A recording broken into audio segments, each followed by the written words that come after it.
আসসালামু আলাইকুম everyone, welcome back to my channel. আমি আজকে রান্না করব গরু মাংসের আচার।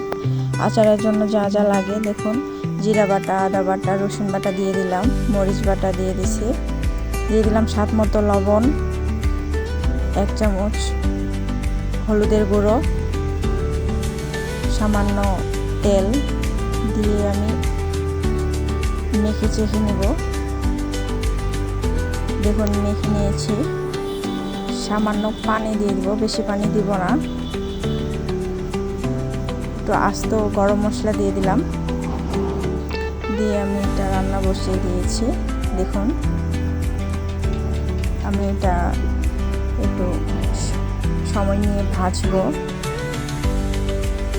ভাজতে ভাজতে আপনার গরু মাংসের কালার চলে আসবে। দেখুন আমার এটা কেমন হয়েছে গরুর মাংসের আচার, দেখে জানাবেন। এটা আপনারা 1 মাস অবধি খেতে পারবেন। গরুর মাংসের আচার দেখুন ফাইনাল লুক কেমন হয়েছে, দেখে জানাবেন। Thanks for watching.